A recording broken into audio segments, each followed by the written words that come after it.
lie. What do we know about Sir Arthur Conan Doyle?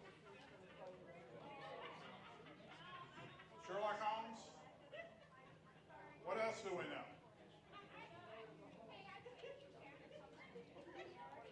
If you're going to have a party, come on in. All things are ready. Come to the feast.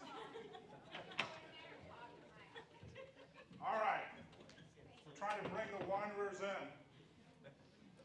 Arthur Conan Doyle, Sherlock Holmes.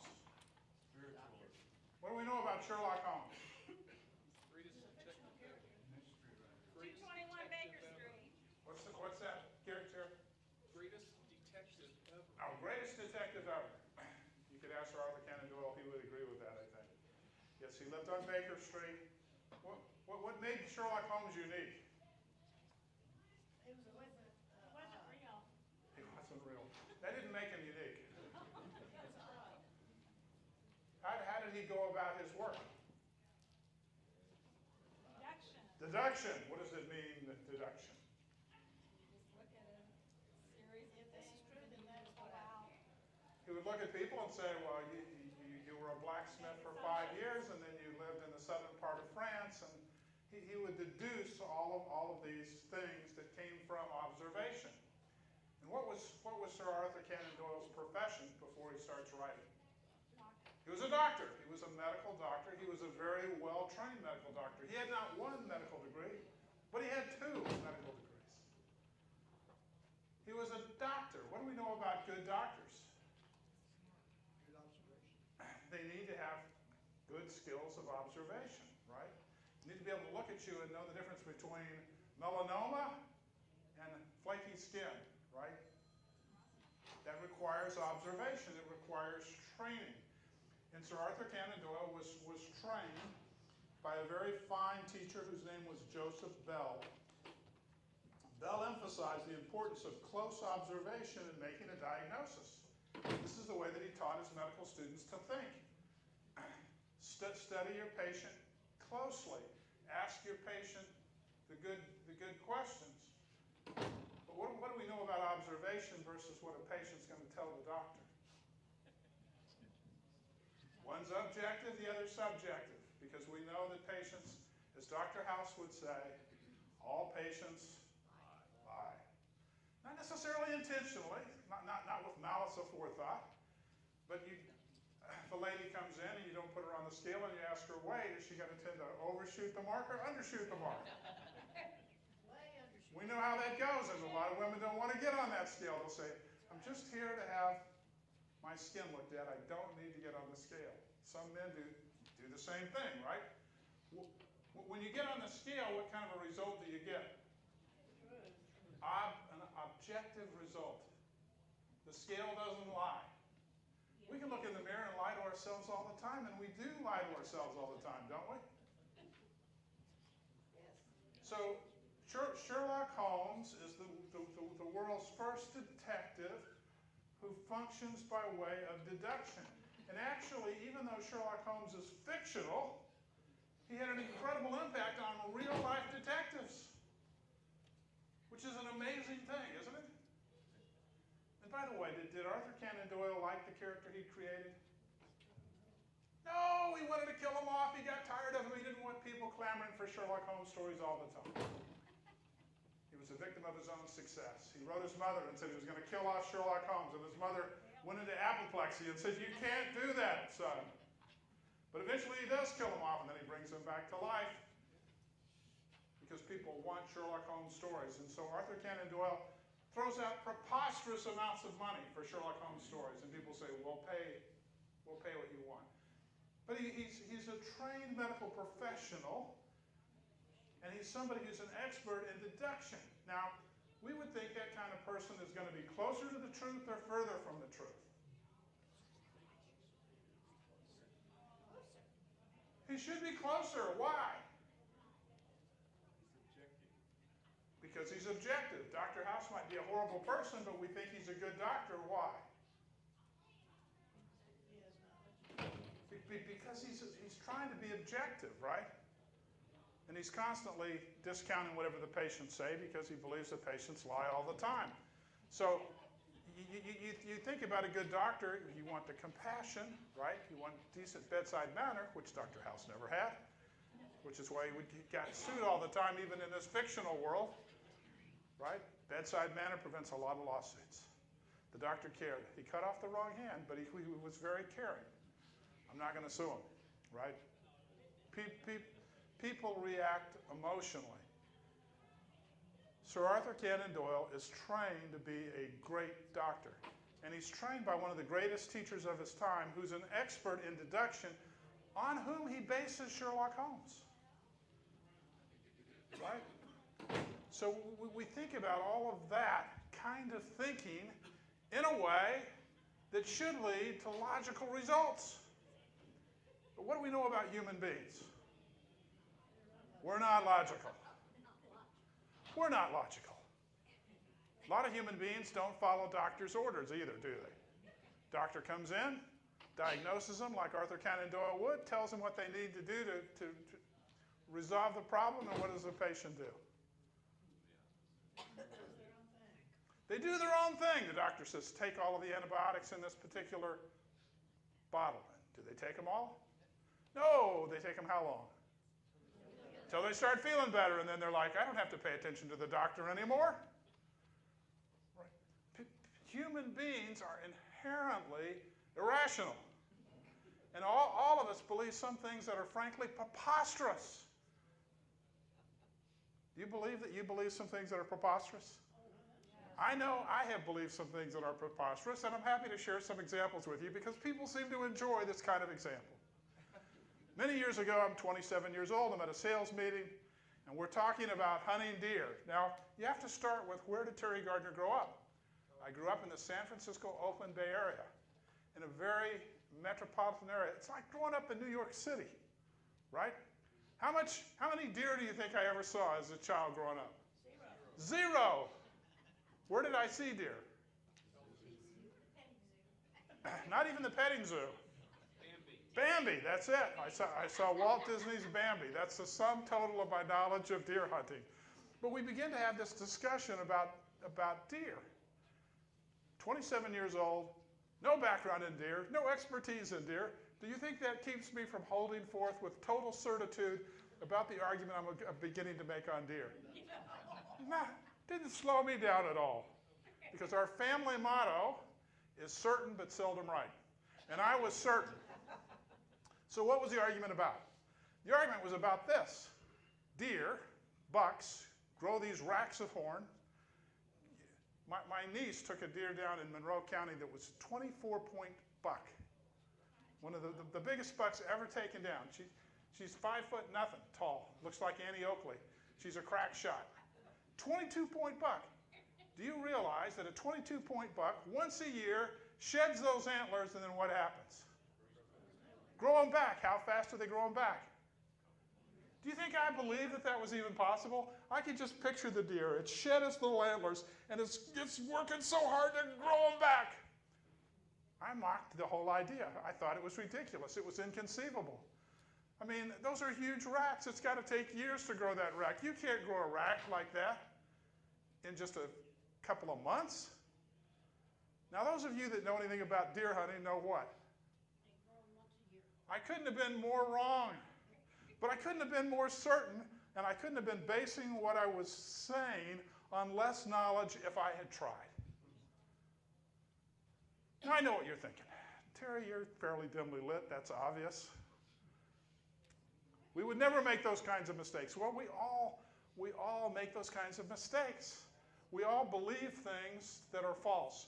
And sometimes we believe things that are false, and there's some kind of kernel of truth in it. When I was 18 years old, I enlisted in the U.S. Air Force. I went to Lackland Air Force Base, and they lined us all up, and they had air guns. You know what they did with these air guns? They shot vaccines in us, and one of the vaccines I got was the flu. The flu vaccine. Within 2 days, I was so sick with the flu, I couldn't see up from down. I ended up in the hospital. Had a fever of 104.5. Now, can you get flu from a flu vaccine? Could you get flu from a flu vaccine in 1974? Yeah. Yeah, why could you get the flu from a flu vaccine in 1974? But you can't today. It was a live vaccine. The vaccine today is not a live vaccine. Can you get the flu from a flu vaccine given in 2024? No. No. But here I am, genius that I am. When I started this job about 20 years ago, I had a meeting with David Frick, who was one of the senior leaders at my company and who's one of those great behind-the-scenes people that's made Indianapolis what it is today. He's the one that negotiated with Bob Irsay to bring the Colts to Indianapolis. I got a meeting with Mr. Frick. It's a big deal. I wake up with the flu. Why? Because I haven't had a flu vaccine since 1974. Why have I not had a flu vaccine since 1974? Because I ended up in the hospital and I thought I was going to die and I wished I would. Adult with a fever of 104.5, you're in some serious trouble potentially, right? So here it is now, 1997. I'm on the phone with Mr. Frick. Why haven't you come into the office, Terry? Well, I've got the flu. Mr. Frick says, well, didn't you get the flu vaccine? I said, no, I didn't get the flu vaccine. Moment of silence. He goes, you know they're free, Terry. That's the last time that I did not get a flu vaccine. So sometimes we've had a bad experience, and I don't know how much that flu vaccine in 1974 caused me to have the flu, but I know in my mind the two things were connected. And the truth of the matter is, it could have been caused by a lot of other things. I could have been infected with the flu from the moment I arrived at Lackland Air Force Base, because guess who I was there with? 49 of my close personal friends who I'd never met before in my life, who'd come from where?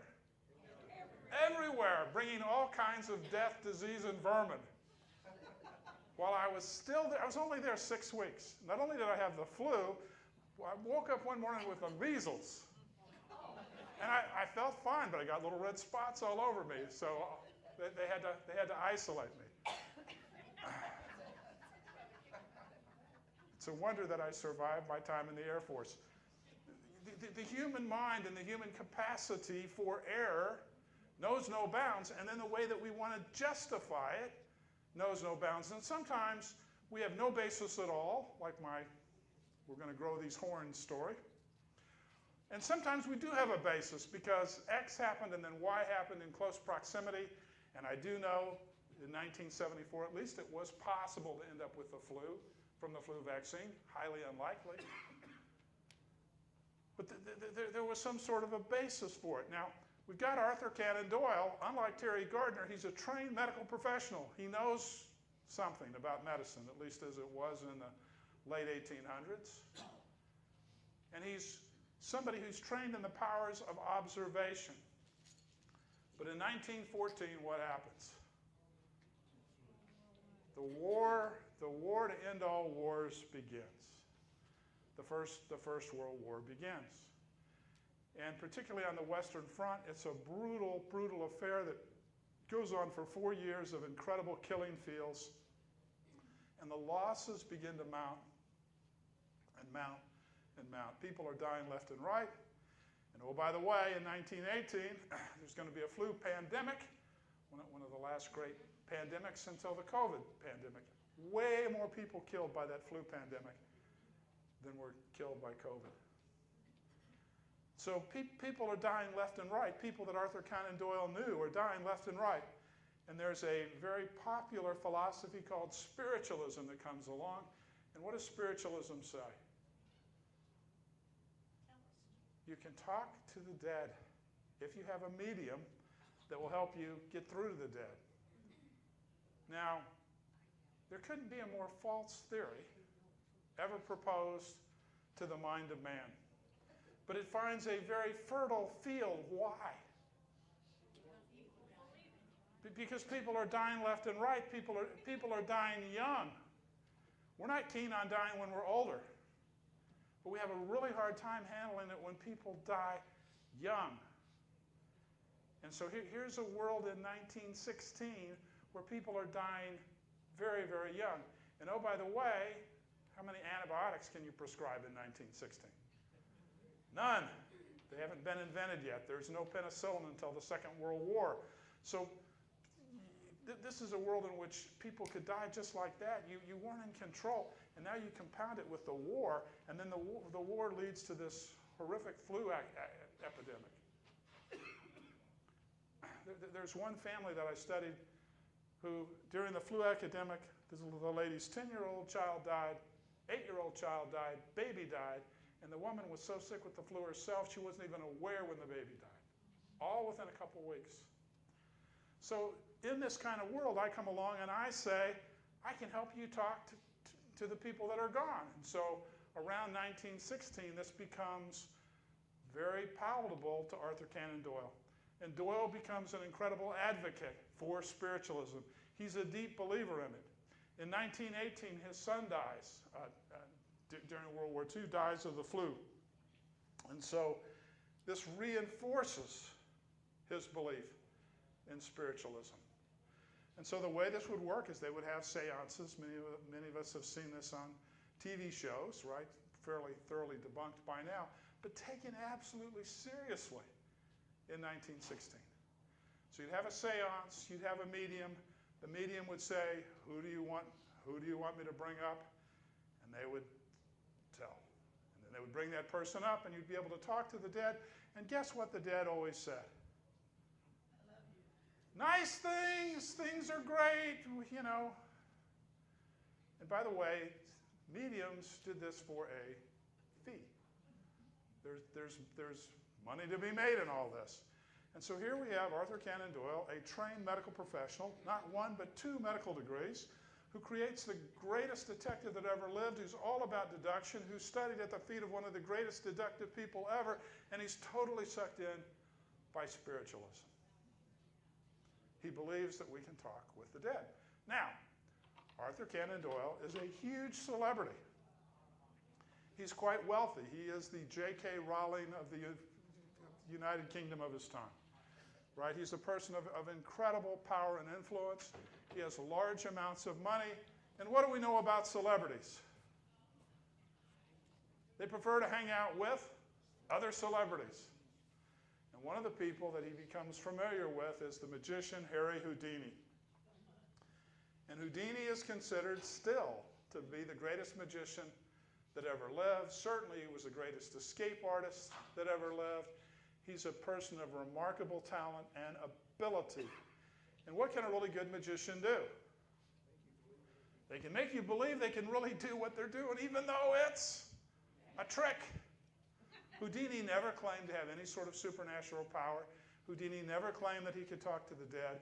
Houdini never claimed he could really walk through a wall, although he could do a trick that made it look like he walked right through the wall, right?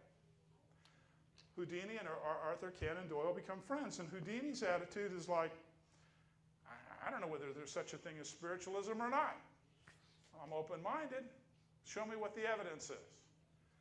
And so Arthur Conan Doyle, the true believer, who's completely left any sense of objectivity behind, now begins to try to convince Harry Houdini that there is such a thing as spiritualism. And so he takes Houdini to a seance. And they ask Houdini, who do you want us to bring up? Well, Houdini had been very close to his mother. He says, bring my mother up. So they bring his mother up. Houdini has this lovely conversation with his mother. And Doyle is sure that Houdini's convinced.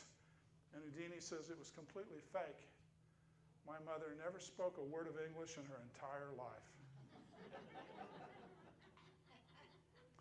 Now, Houdini would do magic tricks for Doyle, and he would say, it's a trick. It's fake. Doyle was convinced that Houdini had supernatural power. And nothing Houdini could say could convince Doyle that he was wrong. And this became a bitter point of contention between them because Houdini knew that it was all fake, that nobody was talking to the dead. And the more he tries to convince Doyle, the more Doyle is like clinging to his view that spiritualism is it. It's the real thing. Now, why do you think this dynamic would occur?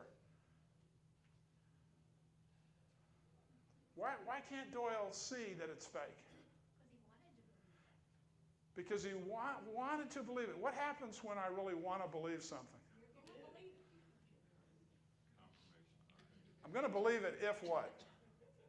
Nobody's going to tell you otherwise. Well, people were telling him otherwise, and you've got the greatest magician in the world telling him otherwise. You've got Houdini saying, I can do anything these fraudsters can do. I can do it twice as good, and I can tell you how I did it after I'm done. There's no absence of people telling Doyle he's nuts, right? That's not the problem. And people of incredible gravitas. It's one thing if Terry Gardner tries to tell Doyle he's nuts, but you got Harry Houdini saying this is a fake and a fraud. Why can't they get through to Arthur Conan Doyle? That's what he wants to believe. Well, he clearly wants to believe it, but why? Why? And why is this important? Because aren't there things we want to believe? He wanted to believe in the magic. The magic in this case was what? That he could talk to the dead, right? The magic in this case was he could talk to his friends who were gone, that he could talk to his son that was gone. It was an overpowering force that overcomes logic, reason, common sense, the Bible, you name it. But Doyle is lacking at one of the most fundamental qualities of all that we need to follow Christ. And that is, he did not love the truth. And the Bible says if we don't love the truth, what's going to happen? We'll be sent a strong delusion that we might believe a lie. There is a certain point where he shuts his eyes to the truth. If I was up here today explaining to you how that deer really couldn't grow their horns back that quickly, how the whole thing was a fraud and a sham, you would think, what? What a nut. How can you argue that in the face of science? How can you argue that in the face of reason? How can you argue that in the face of well-armed deer hunters?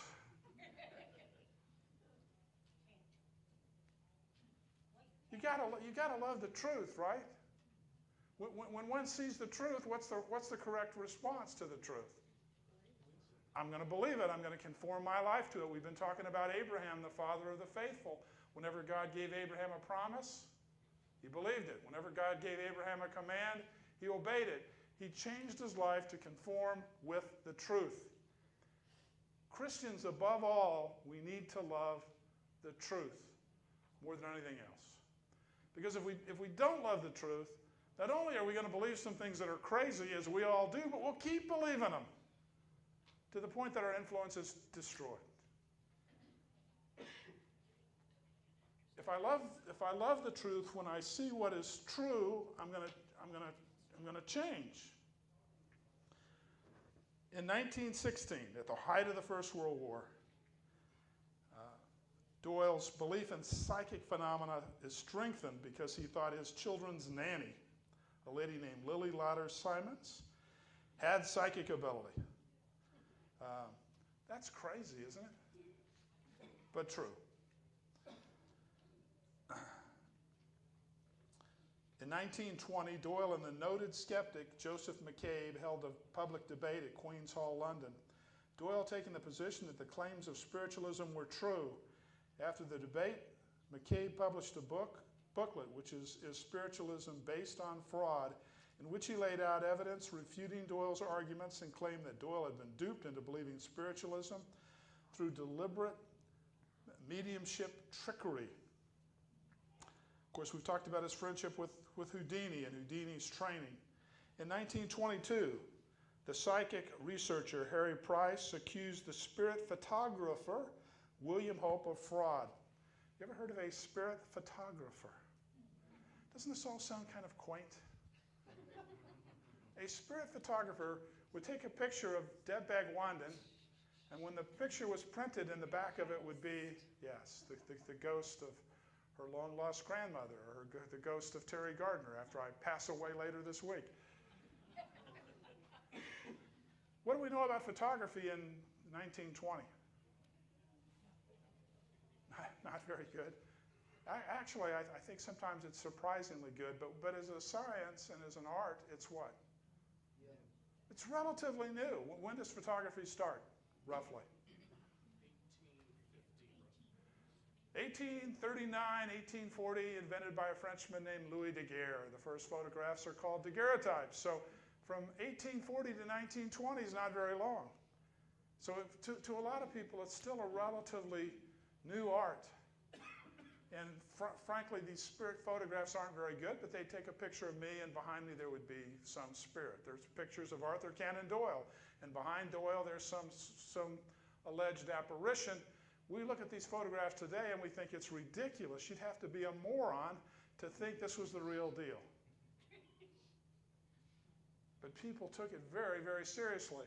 And Doyle takes it very, very seriously. And he believes in spirit photography, in addition to his belief in spiritualism. Well, what happens?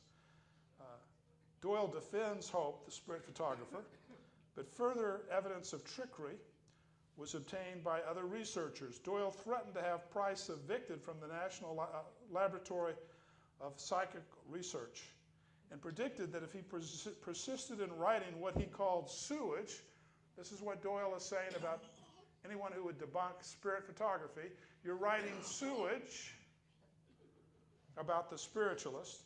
He said, if you keep doing that, you'll meet the same fate as Harry Houdini. Well, Houdini had died of appendicitis in 1926. He's basically, this is Doyle, the rational doctor, saying the spirits are going to kill you off too, just like they did Harry Houdini. Price wrote this, Arthur Conan Doyle and his friends abused me for years for exposing Hope, the phony photographer. And in response to the exposure of frauds that had been perpetrated by Hope and other spiritualists, Doyle leads 84 members out of the Society for Psychic Research. Doyle tried to cancel him, you see.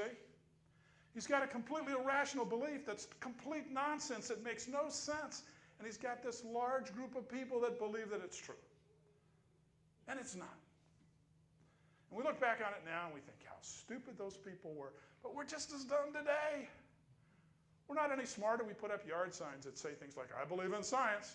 No, you don't. You don't. And furthermore, if somebody disagrees with whatever our belief is, we've got this tendency to want to cancel them one way or the other, sometimes objectively, sometimes subjectively, sometimes we're just going to ignore them. This is part of the human condition. We go down the path because we're not loving truth. We end up with a bizarre result, and then we double down. And we attack anyone that disagrees with us. What do we know about truth?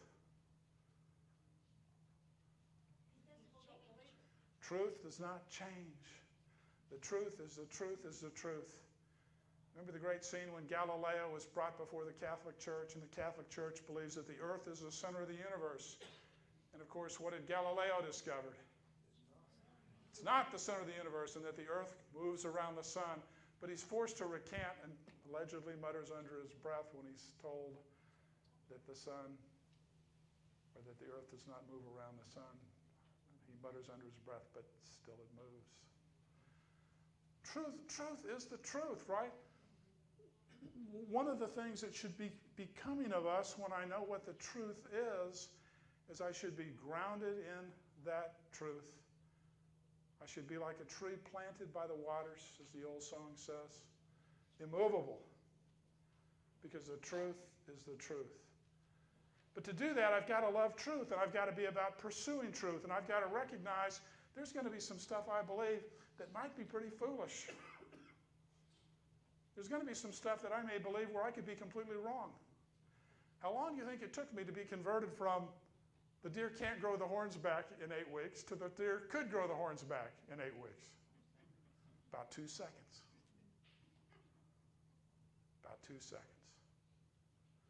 And if I love truth, I want to pursue truth, and I want to understand truth. And I certainly don't want to be canceling people who disagree with me, because the truth is going to prevail. And I can have confidence in God's truth always. I think we have a hard time believing that. I don't need to be insecure. I'm either right or I'm wrong. If I'm wrong, I'm going to change what I'm wrong about. If I'm right, I'm going to understand why I'm right about that, and I want to share that with you in a way that hopefully helps you see the truth. But the truth is the truth. I can't pretend things don't exist. And we've got a culture where too often that's the way that we want to play the game. Despite Price's findings that spiritual photography was a complete fraud, Hope, the photographer, retained a noted following amongst the spiritualists. Arthur Conan Doyle refused to accept any evidence that Hope was a fraud and even invoked a conspiracy that Price and other researchers had framed Hope. I mean, that's a remarkable place to go, isn't it? And I keep coming back to, but you're a doctor. A well-trained doctor, a doctor trained by the greatest medical teacher of your time. How in the world can you go down this path? You see, it should be a cautionary lesson for us. Because if somebody who's as intelligent as Arthur Conan Doyle, and he was extremely intelligent, if somebody who was as talented as Arthur Conan Doyle, and he was extremely talented, if somebody who was as good at everything that he put his hand to as Arthur Conan Doyle was can be deceived by the plausibility of a lie, then we're all at risk. We're all at risk. And therefore, as a Christian, I need to be about my Father's business, and I need to understand the incredible importance of pursuing a love of the truth always. That's my vaccine. Because otherwise, if Doyle can get sucked in, we can get sucked in. Now, this is sort of interesting.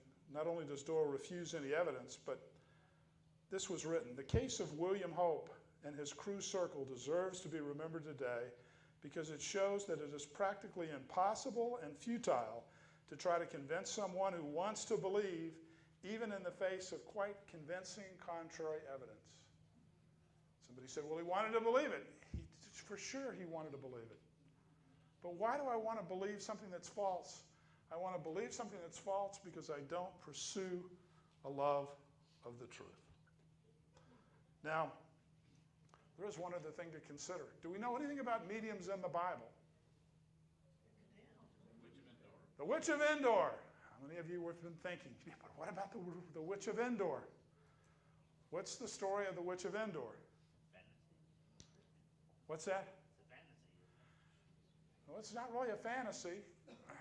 First of all, what had Saul done as far as all mediums and witches had gone in the land of Israel? He'd cast them out. Why does God want him to cast them out? They're claiming divine power. Do they have divine power? We're going to say no, although we'll come to the Witch of Endor in a minute. No, they're defrauding people, and they're convincing. Why do I want to defraud people? Why do I want to create these fantasies? There's always three great reasons, yes. Reason number one is money, reason number two is money, and reason number three is money. Yeah. I want to defraud you. I want your money. I want the power over you. I want to be best friends with Sir Arthur Conan Doyle. And he supports us, and if somebody like he will support. Now, think about this. Not only does Doyle destroy himself with this, what about the people that respected and looked up to him? He led them down the primrose path as well. The Witch of Endor, 1 Samuel 28, verses 6 to 25, right? What's happened to Saul? Why is he going to see a witch when he's cast them all out and threatened to kill anyone that supports them? He's looking for some guidance, right? But he's not really going to God. He's not really going to Samuel, even though that he says he's made some cursory efforts. He's led a life that's been all about him. He quit listening to God a long time ago, and so he looks for somebody who claims to be able to talk to the dead, and he finds the witch of Endor.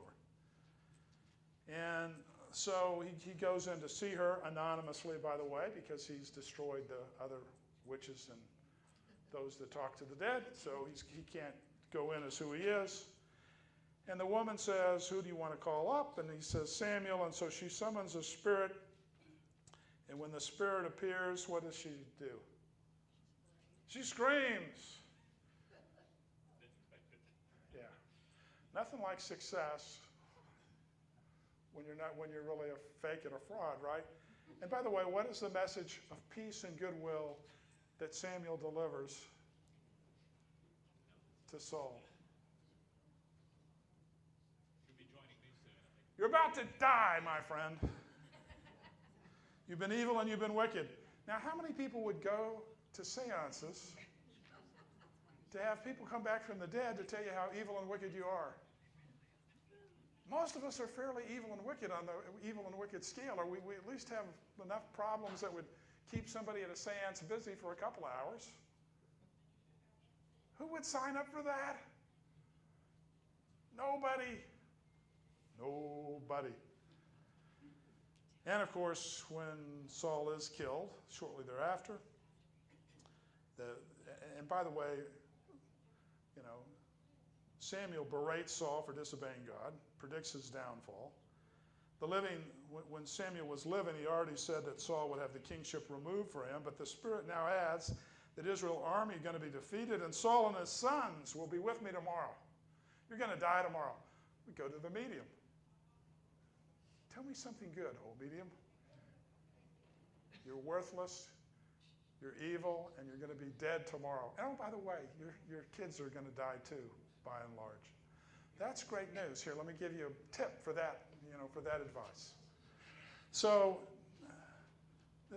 this is God, I think, clearly working. It's not that a medium could really bring anybody up from the dead. And by the way, the idea of spiritualism, I'm not going to say is completely dead, but by and large is dead. And of course, the next day, the Israelite army was defeated, just as Samuel prophesied. Saul's wounded by the Philistines, and Saul then commits suicide by falling on his sword. And that is the end of Saul, and that's the end of the only story of a medium ever bringing anybody back from the dead. And of course, she had no power to bring him back from the dead. It was God acting on Saul at that moment in time to show how low he had fallen.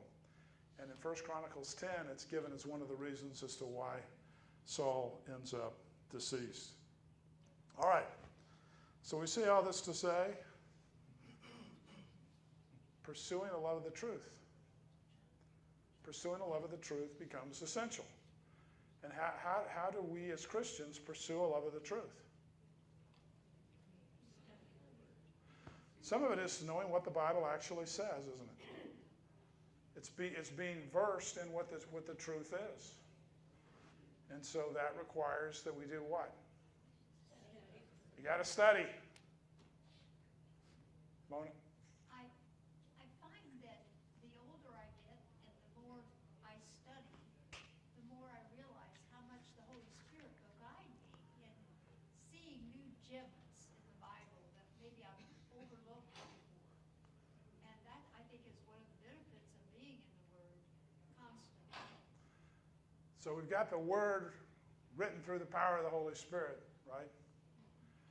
And it's going to give us objective truth, right? We have to be very careful. Sometimes we think, well, the Church of Christ doesn't do it this way or that way. Well, that's not the question. The question is, what does God say? Right? The question is, what does the Bible say? That's what should drive me. In 2 Thessalonians, the 2nd chapter, Paul says, because they did not receive the love of the truth, and for this reason God will send them a strong delusion, so that they might believe a lie, in order that they will be judged who did not believe the truth, but took pleasure in wickedness. That's a scary verse, isn't it? He's saying if you don't love the truth, God will send you a delusion. You're going to believe something that's false. You're going to believe it with passion. You're going to believe it to the point that you're going to be willing to persecute other people and try to destroy others who disagree with you. You're going to do your best to cancel people.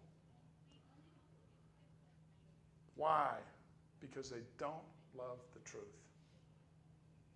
So therefore, I've got to be very careful. As a Christian, I need to love the truth. I need to have a passion for the truth. I need to be willing to accept the truth quickly. It ought to be as simple as my deer story. But it's not often. And we need to understand, why is it so often hard for us to accept the truth? We don't want to believe it, but why don't we want to believe it? Why do we want to believe something else? We want it our way. Yeah, maybe we want it our way. Sometimes the truth is simple. Think about it like this. You knock on my door, you've got your little Mormon name tag, and you're there to testify to me that Joseph Smith is a prophet of God.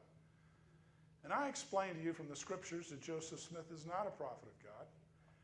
And that the Book of Mormon, which it says right on the Book of Mormon, that it's another testament.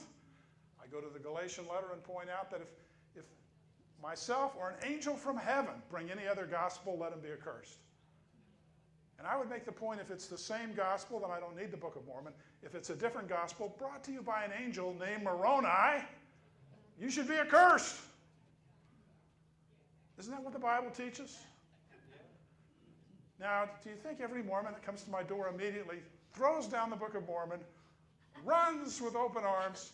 Why? There's a price to be. You see, we want to think that truth is cheap. Truth is not cheap. There's a price to be paid.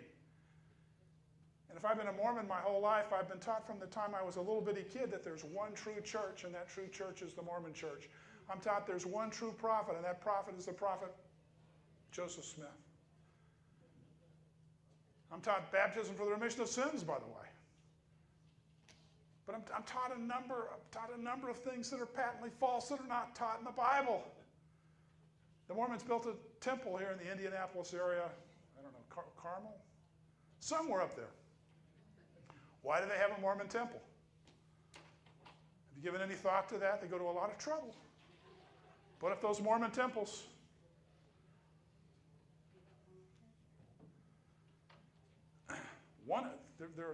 There are a number of reasons, which we will not go into all of at this time. But one of the reasons is, if you're a Mormon and you're married in the Mormon temple and your marriage is, quote, sealed in the temple, you know what's supposed to happen? You're married to the same person in heaven. What does the Bible say about marriage in heaven? There's not going to be any marrying in heaven. We're going to be like the angels. The whole idea is completely wrong and false, and it goes against everything the Bible teaches.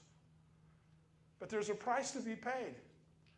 I knew many Mormons growing up in California. I went to Mormon church on a fairly regular basis to study with Mormons. I understand the way that they think. There's an incredible price to be paid. And when I would give them the logic of the scriptures, including predicting 4 years before it happened that the Mormons were going to get a revelation, and they were going to discover that blacks could be in the Mormon priesthood, which they could not prior to 1978. I said, I'm not the prophet or a son of a prophet, but this is what's going to happen because I know Mormonism. It didn't make any difference. It didn't make any difference because there's a price to be paid. And don't get me wrong, Mormons are good people. They're kind people. They're people that I admire in so many ways. But they're convinced that Joseph Smith is a prophet of God. And I know for an absolute fact that he's not a prophet of God. Now, why are they so convinced? In the face of all the evidence, one of the things the Mormons claim is that the 10 tribes of Israel relocated to North America and they became Native Americans. What's happened in recent times? Genetic testing. Guess what? Not true. If you read the Book of Mormon, there are numerous place names that are supposed to be archaeological sites. Not a single one of them has ever been found. Not one. But they're going to be. Ask a good Mormon, they'll tell you. They're about to be. It's going to happen. There's a price to be paid. I want you to see something through the eyes of people that are Mormons. They don't accept the truth because there's an incredible price to be paid. Their whole life is based on this false system. I got to be careful I don't end up in the same boat. Because the same thing that keeps a Mormon from seeing that Joseph Smith is not a prophet of God often keeps us in the dark as well. And it leads us down the wrong path, just like it leads them down the wrong path. It's easy for me to see it in them. Sometimes it's easy for me to see it in me if there are deer involved. But there are other things that are near, closer, and dearer to our hearts that sometimes we have trouble with. I've got to love the Lord. I've got to love the truth. I've got to be in the Word. I've got to be listening to the Spirit. And I've got to be applying the things that it reads to my life. I'll leave you with this quote. I've mentioned this gentleman several times over the last few months, and that is Oliver Cromwell. The reason that we have democracy is because of Oliver Cromwell. The reason we're all not ruled by kings today is because of Oliver Cromwell, who's a brilliant military genius, harsh in much of what he did, and I'm not here to defend any of his harshness, but he knew the Bible. He reads the Bible. He thinks about the Bible. And in a letter to the General Assembly of the Church of Scotland, he writes this: I beseech you, this is 3rd of August, 1650, I beseech you in the bowels of Christ, think it possible that you might be mistaken. We're going to talk next Sunday about the old prophet and the young prophet and what happens when you believe a lie, when you don't love the truth, the destructive power of that. And then you'll be done with me. You'll have spent 13 weeks with me, and I appreciate everybody's time and attention very much. And with that, we're done for today.